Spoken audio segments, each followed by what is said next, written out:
Iya, Bu. Kendala di jaringan. Kendala di jaringan. Oke, selain Wahyu ada lagi? Saya, Bu. Kendala di jaringan juga, Bu.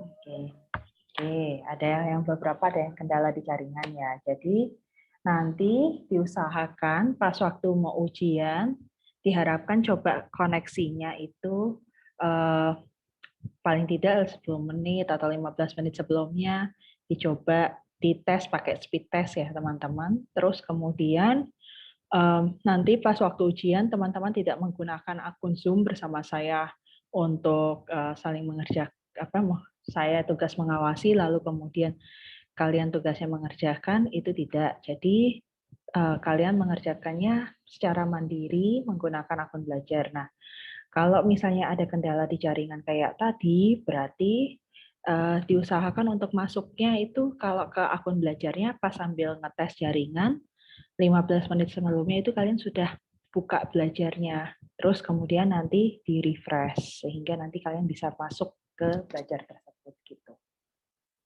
Oke ya teman-teman ya. Baik, Halo. Bu. Baik, Bu. Oke. Ini udah pada mandi toh, bukan karena liburan terus ini kan, jadi pada sembunyi-sembunyi. Belum, Bu. Oke, oke teman-teman, kita bahas sebentar ya untuk soal kuis yang tadi. Semoga teman-teman tidak ada yang bingung saat mengerjakannya. Oke, saya akan mulai untuk membahasnya. Jadi tadi itu kalau teman-teman cek, sebentar saya matikan untuk WA-nya deh karena banyak pesan masuk. Oke. Jadi tadi itu kalau dilihat bersama-sama gitu ya, toh soalnya ada 10 ya teman-teman ya, betul? Betul, Bu. Iya, Bu. Oke. Nah terus kemudian soal 10 ini kalian sudah mengerjakannya atau belum semuanya, saya sudah ngecek. Jadi lihatnya dari mana? Lihatnya itu dari banyaknya yang attempt atau mengerjakan. Nah, di sini saya bisa lihat siapa yang finish, dapat nilai berapa, itu kelihatan di sini langsung. Terus kemudian kita coba ambil satu ya. Siapa yang mau saya bahas nih? Mungkin punya Liel aja ya, nggak apa-apa ya Liel? Jangan, Bu. Banyak salah, Bu. Lah itu salahnya cuma 3, oh nggak apa-apa. Dikit toh. Oke. Oke, kita bahas punya Liel ya. Oke. Yang pertama, di sini dikatakan sediaan bahan penolong berupa arang memiliki nomor akun. Nah, kira-kira bagaimana teman-teman? Di sini kalau dilihat jawabannya Liel itu betul. Apakah jawaban teman-teman juga sama atau berbeda? Sampai saya buka informasi di buku satunya. Sama atau berbeda teman-teman? Sama, Bu. Sama ya. Sama, Bu. Nah, jadi teman-teman di sini mengecek untuk bagian yang namanya sediaan bahan penolong gitu ya. Di buku 1 itu letaknya ada di halaman berapa teman-teman?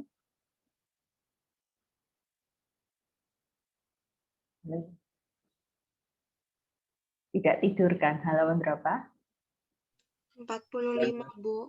45 betul. Ada juga bisa dicek di halaman 19 ya.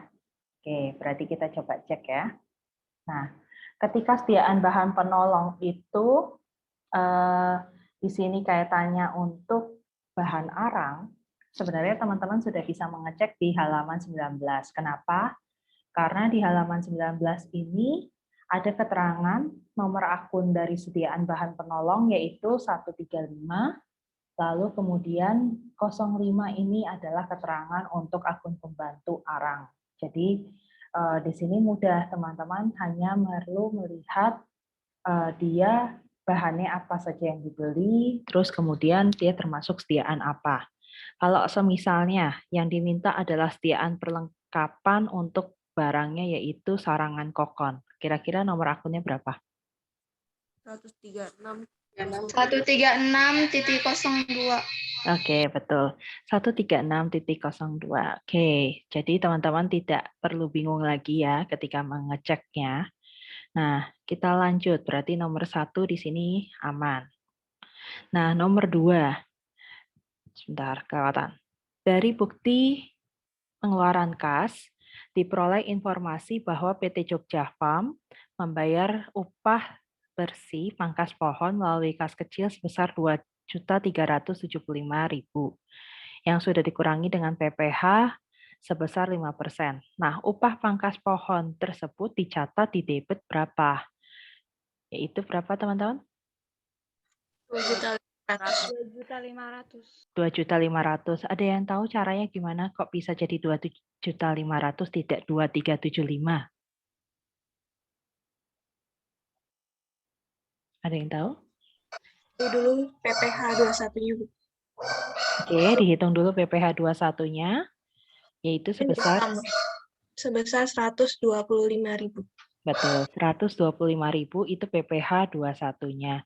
Sedangkan untuk upahnya sendiri nanti berarti total dari kas kecil 2.375 ditambah dengan utang PPh ya atau utang pajak karyawan sebesar 125 itu ditambah hasilnya menjadi 2,5. Sehingga yang dicatat di debit untuk upah pangkas pohonnya adalah 2.500.000. Sampai di sini bisa dipahami teman-teman? Halo? Bisa, Bu. Ya, oke. Clear ya. Nomor 3.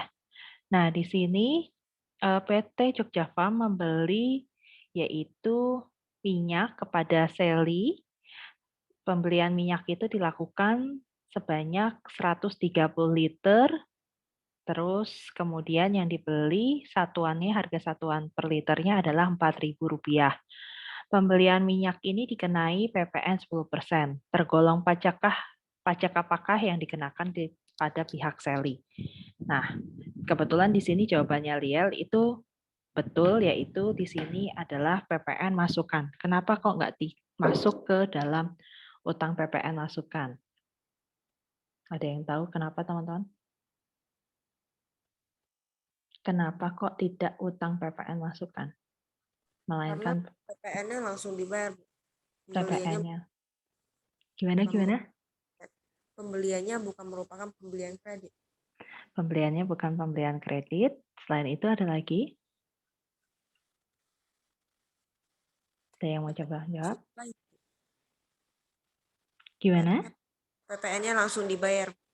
PPN-nya langsung dibayar atau dibebankan kepada si PT Sally ya.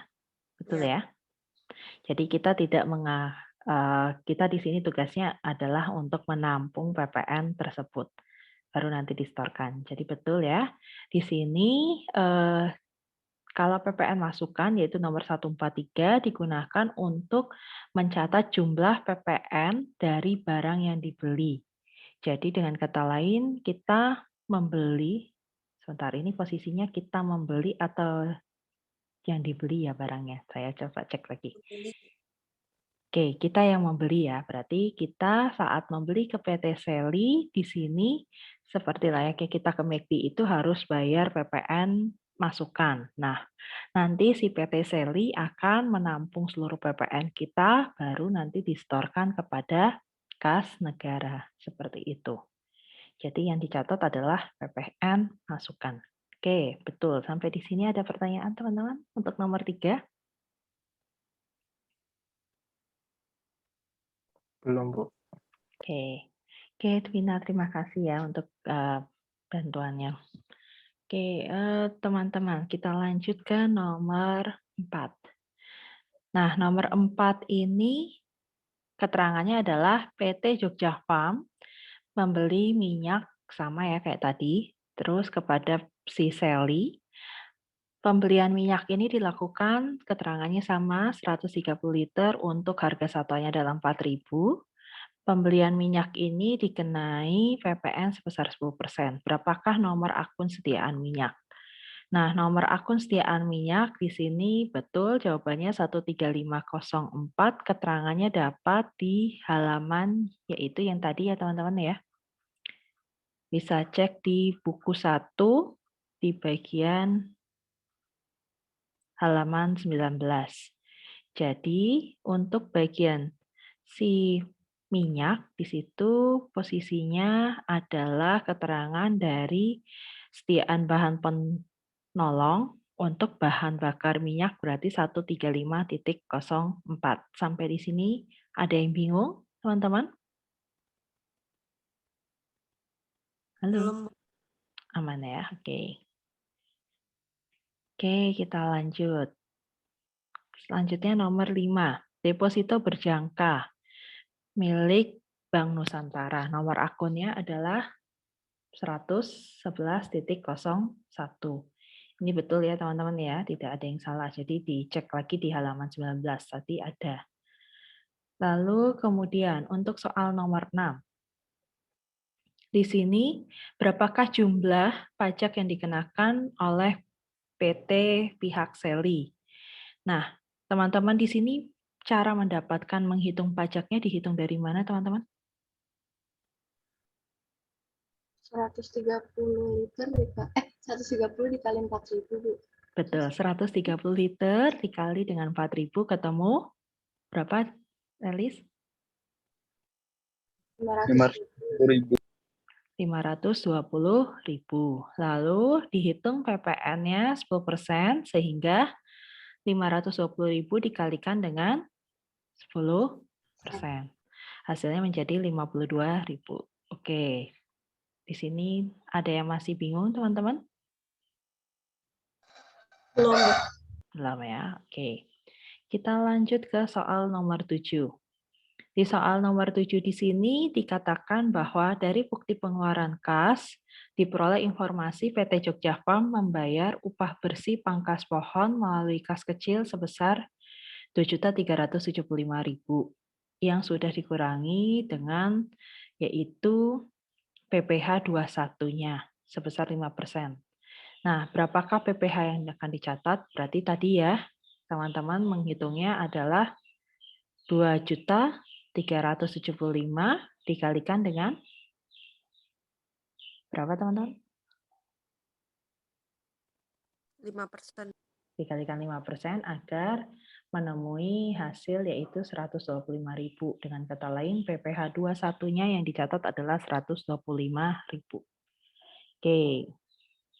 Selanjutnya untuk nomor 8. Berikut ini merupakan nama akun yang memiliki akun pembantu kecuali ini jebakan ya, yaitu jawabannya adalah sediaan kantor. Kenapa kok tidak sediaan penolong? Ada yang tahu? Kenapa teman-teman? Sedia penolong sudah punya ini, punya akun pembantu. Punya akun pembantu, betul. Jadi teman-teman bisa mengeceknya di halaman, di halaman 19 ya. Nah, di dalam sini keterangan untuk akun pembantu aktiva mulai dari kas bank, terus deposito berjangka, piutang dagang, setiaan, itu ada setiaan bahan penolong dan perlengkapan, terus kemudian ada utang dan biaya. Jadi tadi setiaan kantor tidak memiliki akun pembantu. Sampai di sini ada pertanyaan dahulu teman-teman, sampai nomor 8. Belum ada, Bu. Belum ada, oke. Terus kita lanjut ke nomor 9. Dari bukti pengeluaran sama, terus kemudian tergolong apakah PPh 21 ini? Yaitu jawabannya adalah ya, itu untuk utang pajak penghasilan karyawan. Jadi karena yang dicatat di sini adalah PPh 21, maka dia termasuk utang pajak penghasilan karyawan. Dan hati-hati ya, kalau cuma keterangannya pajak penghasilan karyawan, itu salah. Jadi dia masih mencatat dalam bentuk utang. Kenapa? Karena si PT Jogja Farm nanti di akhir periode pajak, dia akan menyetorkan pajak tersebut kepada kepada kas negara sehingga dia masih dicatat dalam bentuk yaitu utang PPh seperti itu. Untuk nomor terakhir, nomor 10, yaitu berapakah kas kecil yang akan berkurang? Nah, ini betul jawabannya 2.375.000 karena informasi tersebut sudah ada di sini ya di dalam keterangan soal, hanya tinggal ditegaskan kembali. Sampai di sini ada pertanyaan teman-teman untuk mengerjakan soal UTS nantinya? Ada yang Berarti Bu, bingung? soal UTS-nya gambarannya seperti ini ya, Bu? Iya, betul, Vina. Jadi, soal UTS-nya gambarannya akan seperti ini, dan teman-teman diperbolehkan untuk membuka buku satunya. Nah, masalahnya kalau kalian bekerja sama, pasti nggak akan selesai. Jadi, saya harap kalian mengerjakannya sendiri-sendiri, terus kemudian, ya tadi balik lagi, kalau di sini saya tidak akan memberikan pilihan untuk bebas memilih mau dikerjakan nomor berapa saja, melainkan kayak tadi. Kan tadi sempat kalian diberikan cobaan pertama ya, tidak bisa mengeklik satu persatu toh, harus urut kan? Iya, Bu. Ya, harus urut dan biasanya nanti di Vina itu bisa saja yang keluar nomor 2, terus nanti di Liel yang keluar nomor 1, karena ini sifatnya diacak. Jadi nanti teman-teman mengerjakannya sendiri-sendiri. Nah, tapi kalau bisa misalnya diklik gitu ya, ininya dibebaskan untuk memilih mana saja, kalian boleh mengerjakannya acak seperti itu. Ada pertanyaan tidak?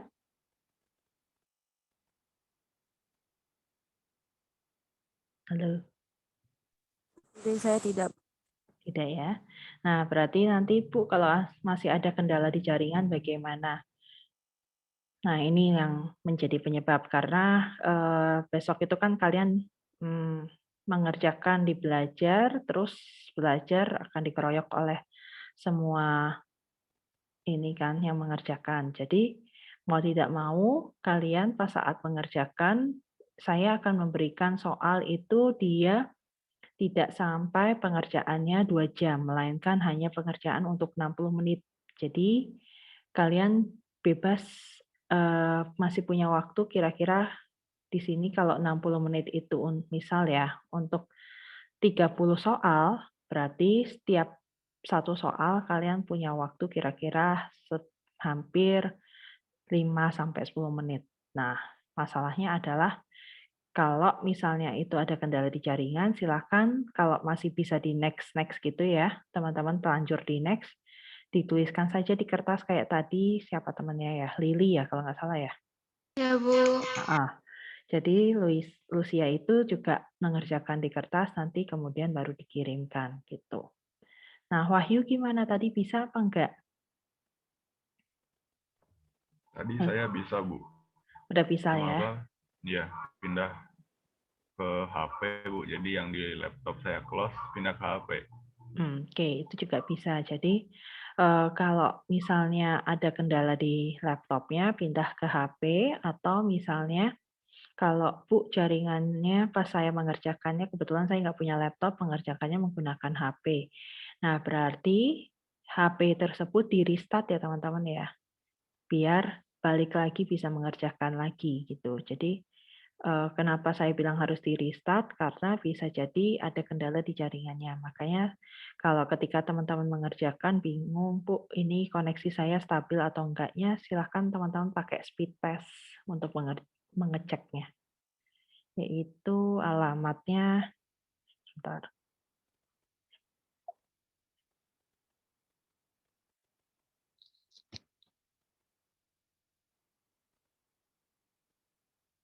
Oke. Alamatnya adalah speedtest.net. Jadi nanti teman-teman bisa masuk ke seperti ini, yaitu speedtest.net nantinya. Terus tinggal dijalankan saja di Go seperti itu. Untuk tahu jaringannya lancar ataupun tidak. Baik, begitu teman-teman. Ada pertanyaan sampai di sini? Tidak, Bu. Oke. Oke, kalau tidak, berarti kemarin waktu mengerjakan BPBG ada kendala nggak ya?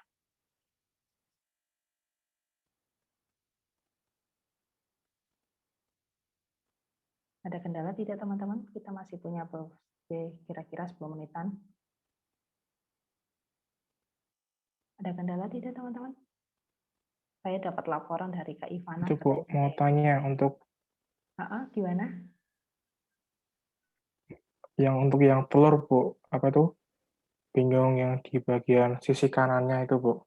Oke, sisi kanan ya, betul, mate. Selain mate ada lagi?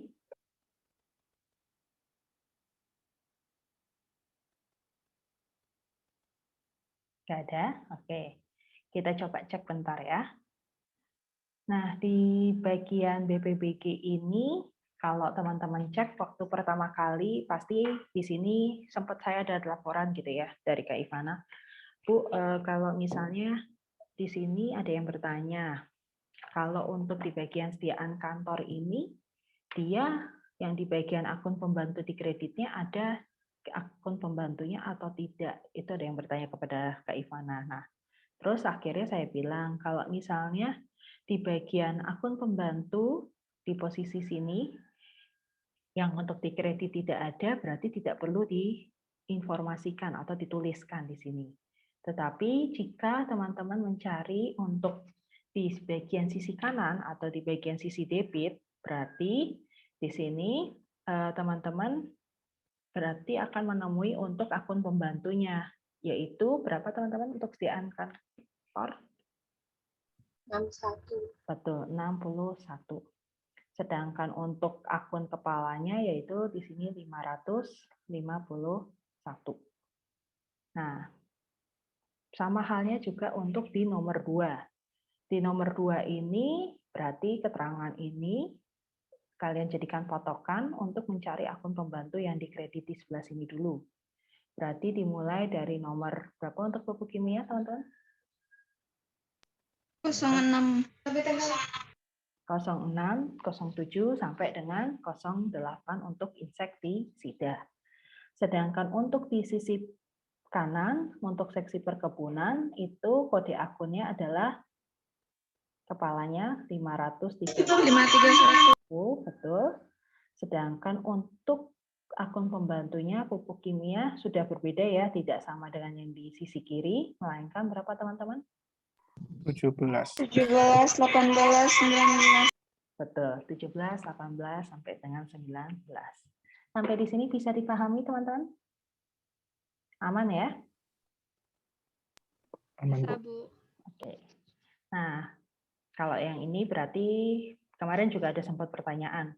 Bu, kalau misalnya di bagian disinfektan, alat-alat kecil, alat besar, ini apakah ada perbedaan akun pembantunya? Tidak ada ya teman-teman. Jadi di sini kalau untuk bahan penolong si disinfektan ulat kecil dan ulat besar tetap sama akun pembantunya, yaitu kalau di sisi kiri berarti 03, sedangkan di sisi yang kanan itu akun pembantunya adalah nomor 15 untuk kedua-duanya.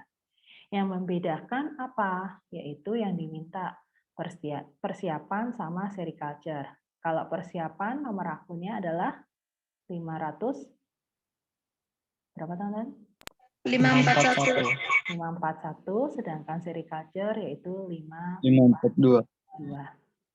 Oke. Nah, tinggal di sini dituliskan untuk akun pembantunya 03 sama 15 tetap sama. Untuk bahan bakar itu 04, sedangkan di seksi umum itu adalah 532. Seperti itu. Oke, kita lanjut ke bagian yaitu tadi pertanyaan mate, telur, yang ada di nomor 8. Nah, di nomor 8 ini, di sini keterangannya adalah untuk akun di kreditnya kepalanya 134, sedangkan untuk akun pembantunya itu tidak ada. Jadi kosong. Sedangkan di sisi kirinya, di sisi kanannya, itu yang diminta adalah seksi persiapan. Nah, teman-teman di sini hati-hati, dia bukan diperlakukan sebagai biaya, melainkan diperlakukan sebagai sediaan. Sehingga untuk keterangannya, kode akunnya di sini adalah 132, terus pembantunya adalah nomornya 10.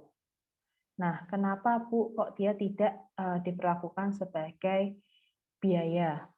Nah, keterangannya ada di dalam buku 1, teman-teman. Jadi, bentar saya bukakan.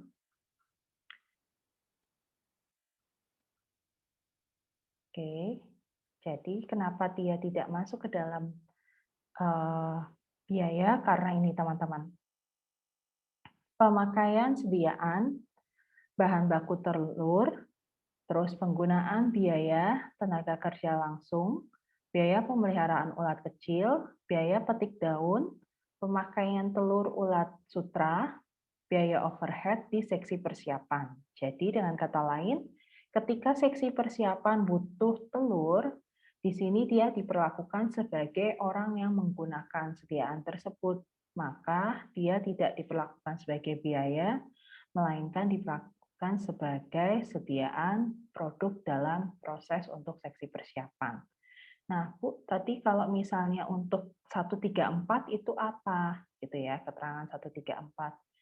Kalau yang di sisi kreditnya, yang di sebelah kiri, dia dikatakan 134 karena di sini kita memperoleh sediaan bahan baku telur, yaitu posisinya adalah kalau di debit untuk HPP atau harga pokok telurnya, sedangkan di sini untuk di kredit adalah harga pokok telur yang akan dipakai untuk memproduksi kokon. Jadi keterangan untuk yang di BPBG yang akan dipakai teman-teman itu nomor akunnya adalah 132, sedangkan untuk di sisi kreditnya tetap 134. Sampai di sini ada pertanyaan, teman-teman? Ada yang bingung? Ada yang bingung nggak? Belum, Bu. Oke. Aman ya? Oke, yang lain ini juga sama kayak tadi, hanya penegasan saja gitu ya. Jadi kalau misalnya teman-teman masih ada yang bingung untuk BPBG, silahkan nanti ditanyakan saja di grup, atau kalau misalnya malu sama saya bertanyanya, boleh bertanya sama Kak Ivana. Nanti kalau ini saya juga akan mendapatkan laporan dari Kak Ivana juga tentang misalnya ada pertanyaan apa dari teman-teman seperti itu. Oke, teman-teman? Halo. Baik, Bu. Baik, Bu. Untuk mata kuliah AKBTM, ujiannya tanggal berapa, teman-teman?